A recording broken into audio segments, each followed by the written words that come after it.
Coucou! Je vous fais une petite intro, juste pour vous dire que cet épisode va être coupé en deux, parce qu'il était beaucoup trop long. Voici donc la première partie, où on parle de diverses premières fois. Et c'est tout. Et si, je suis trop contente de vous avoir, que vous me regardiez. Bisous! Chouchou! Pourquoi chouchou? Bah, parce que chouchou. C'est Ok. trop mignon, chouchou. Oui, c'est vrai, chouchou, c'est mignon. Donc aujourd'hui, je suis avec ma personne. Enfin, ma personne. C'est ma propriété, qui se prénomme Archie. Chouchou. On va parler de nos différentes premières fois. Pas nécessairement les premières fois autour du cul, mais de manière un peu plus globale, même s'il y a quand même quelques thématiques un petit peu olé. Quel calor. On a choisi 6 thématiques. Du coup, on peut commencer par notre première fois. Ouais. La première fois que t'as joui. On commence bien. Hein. Commence bien. Je sais pas trop. Enfin, je me souviens pas de la première fois. Je me souviens de avec qui c'était. C'était avec celle que je considère comme ma première copine. Qui dans les faits n'a pas été la première copine, mais que émotionnellement je considère comme ma première copine. C'était avec elle, mais j'ai pas un souvenir bien précis de ce que ça m'avait fait ressentir ou de comment ça s'était fait. J'ai pas grand chose à raconter en fait. C'est bien moi- parce que c'est toi qui as c'est posé moi. la question. Ouais, mais parce que justement je trouvais que. Enfin, en fait, il y a plein de jouissances possibles, il y a plein d'orgasmes possibles. Déjà, quand tu sexes avec une personne, il y a 1000 façons d'avoir un orgasme avec cette personne. Quand en plus t'as sexé avec différentes personnes, bon, forcément c'est encore à chaque fois différent. Et il n'y a pas une façon de jouir. Je pense que c'est pour ça que je t'ai proposé cette question-là, parce que justement pour déconstruire ce truc de la jouissance comme but ultime déjà, et comme il y a une jouissance type à laquelle on s'attend. Et justement ce que je voulais dire, ouais, peut-être, c'était que pendant très longtemps j'ai attendu la jouissance justement. Et, L'orgasme. Ouais, c'est-à-dire l'orgasme en lettres majuscules. Et je sais pas, il venait pas. Et un jour, je sais pas, il y a une pote qui m'a dit, mais est-ce que toi t'as déjà eu un orgasme?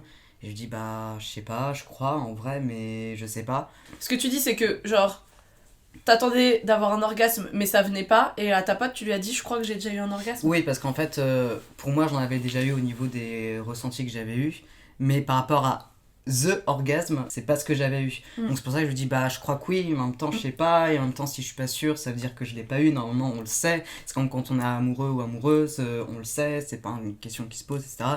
Et c'est comme ça que je commence à avoir le cerveau, genre.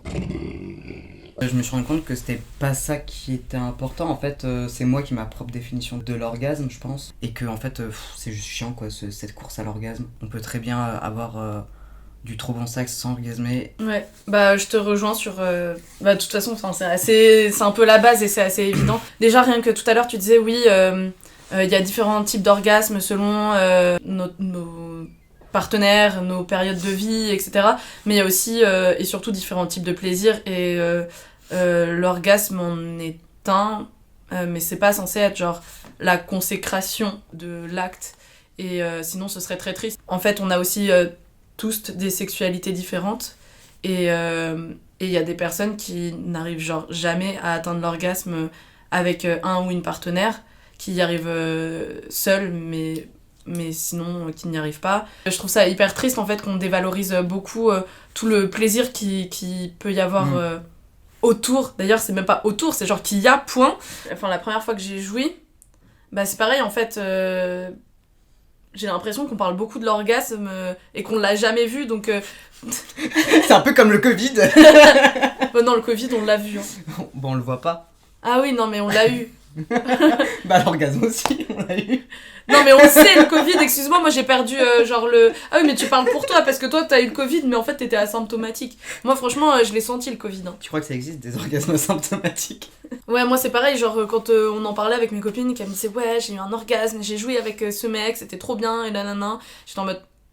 Ok, alors est-ce que moi j'en ai déjà eu ou pas? Et puis souvent les meufs qui en parlent, elles parlent de l'orgasme. tu vois, qui te fait trembler de partout, où t'as des pertes de connaissances, et genre t'as des trous noirs et tu te souviens plus de ton prénom et blablabla.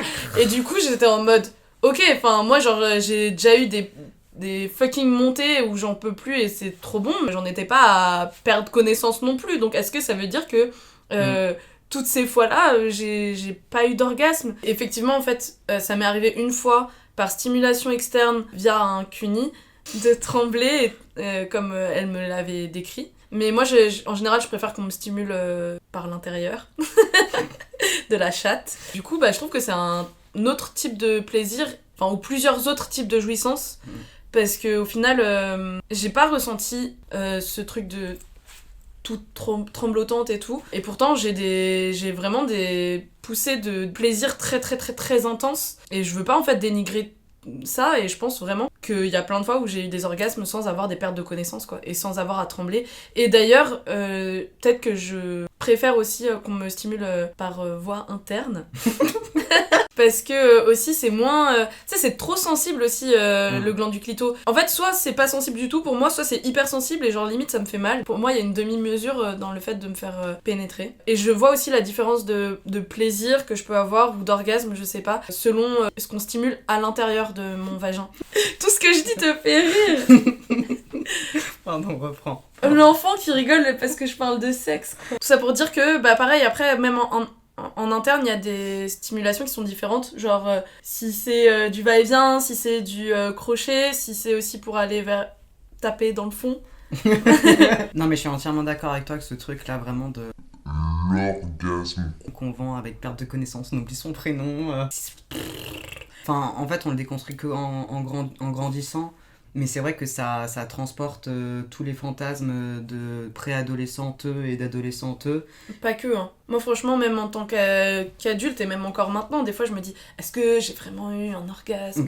Aussi, par rapport à l'autre, qui se dit, ah, ok, je suis pas capable de lui donner du plaisir. C'est aussi une question de légitimité de mon propre corps par rapport à l'autre, parce que je me dis que la personne en face pense qu'elle m'a pas fait bien, ou elle m'a pas donné d'orgasme, parce que c'est aussi genre ce concours à la performance et à l'orgasme. Et que sinon, si on n'a pas donné d'orgasme, c'est notre ego qui en prend un coup en mode ah, je suis pas bon, on va au lit. Alors qu'en vrai, déjà, il y a plein de fois où j'aime le sexe qui est pas brutal, entre guillemets, et qui est pas intense. Avoir un orgasme, c'est intense. Des fois, j'aime bien juste des trucs tout doux, comme si on se fait des petits guilis. Non, mais c'est vrai, des fois, c'est juste en mode chill posé, comme si on se faisait un massage, quoi. Genre, pas besoin de faire un truc de sport. Tu sais, des fois, le sport, le sexe, quand t'es à fond dedans, c'est comme si tu faisais des burpees, tu vois. Alors que des fois, t'as juste envie d'un massage, d'une petite séance de yoga. Tu parlais des différents types d'orgasmes, genre stimulation externe ou interne, et même à l'interne, il y a différents types de stimulation et donc éventuellement d'orgasmes et tout.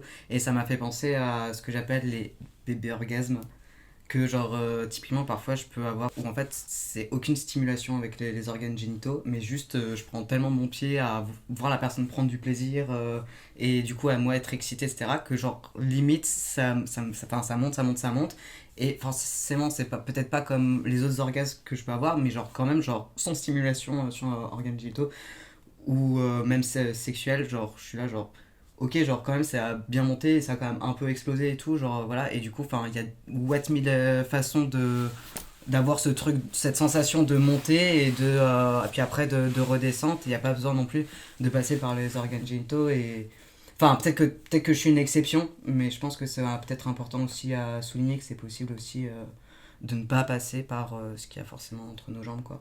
Je pense pas que tu sois une exception, ça m'arrive aussi, et je pense que ça arrive à tout le monde. Et sans parler forcément d'orgasme, tu peux prendre énormément de plaisir.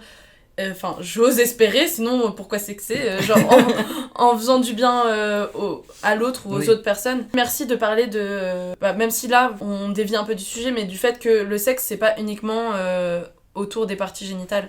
Déjà, il y a plusieurs zones érogènes dans le corps, et puis après, il y a aussi beaucoup de mental, tout le monde a un rapport à la sexualité qui varie en fonction de son âge, des contextes de vie, mais aussi en fonction de soi et de son unicité. Ouais, clairement, pour moi, ça joue énormément, tout ce qui se passe dans ma tête, tout ce que je peux m'imaginer, et puis après, tous les sens, les 5 sens, en fait, le fait de voir, ça m'excite énormément, le fait de sentir les odeurs, c'est ouf, de toucher...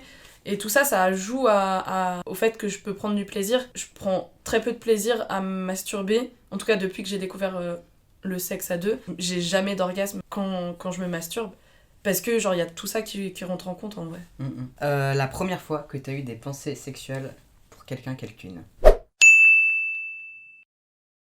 Bon, on va dire que j'ai eu un éveil sexuel assez jeune. Tu sais, tu découvres ton corps, tu joues au docteur, nanana. J'avais déjà des pensées sexuelles quand j'étais enfant. Après, j'ai commencé à vraiment avoir un nouvel éveil sexuel quand j'étais au collège.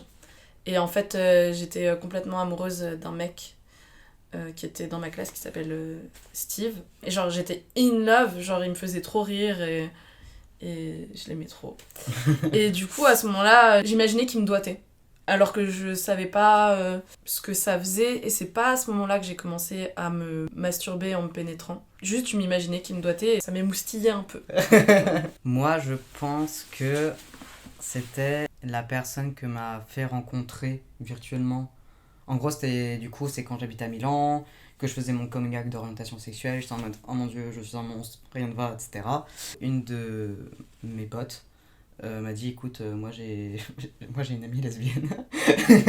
Je vais te donner son Facebook, comme ça vous pourrez un peu discuter et tu verras qu'en fait t'es normal et tout, et c'est ok en fait d'aimer les meufs et machin. Avec cette fille en question, ben, on a parlé, et puis au final on a commencé à se dragouiller, puis à se draguer sévère, et puis au final à carrément s'envoyer des sextos, etc. Et du coup je pense que c'est avec elle que j'ai commencé à découvrir mes premières pensées sexuelles, et les premières vagues aussi de désir.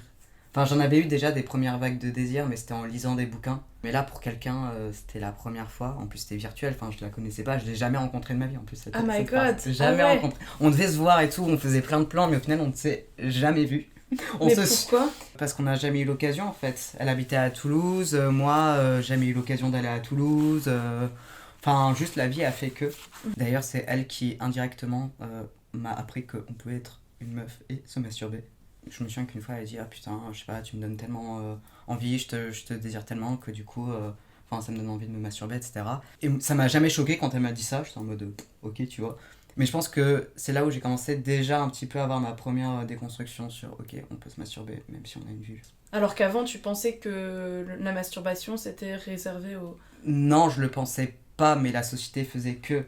Enfin, la preuve, tu vois, ça m'a pas choqué quand elle m'a dit ça. J'étais pas en mode, ah mon dieu, c'est sale, mais pourquoi tu fais ça, c'est interdit, tu devrais pas. Jamais je l'ai pensé, mais je pense que inconsciemment je l'avais quand même intériorisé. C'est avec elle, je pense que j'ai eu mes premières pensées, alors que, ouais, genre, jamais vu, je l'ai jamais touché, jamais eu son odeur, jamais entendu son rire. Enfin, trop weird quoi. Hyper weird, ouais. Et du coup, j'étais en seconde. Ah ouais, c'est ouf. Tu te rends compte, moi j'avais 11 ans. Tout le monde est différent. Mais ça, je trouve ça ouf. Parce que rien qu'avec les applis de rencontres, en général, c'était des mecs, ils veulent commencer un peu à parler de cul et tout. Et moi, ça me met genre... Ça me stoppe direct. Si j'ai pas rencontré la personne, je trouve ça hyper chelou, ça me met hyper mal à l'aise. Parce que j'ai besoin de sentir l'odeur de la personne, j'ai besoin de voir ses mimiques, j'ai besoin de voir qu'il y a une connexion. Jamais je peux ressentir des bails comme ça avec quelqu'un que j'ai jamais rencontré. Rien que déjà, j'aurais peut-être même peur que la personne soit une autre personne, tu vois.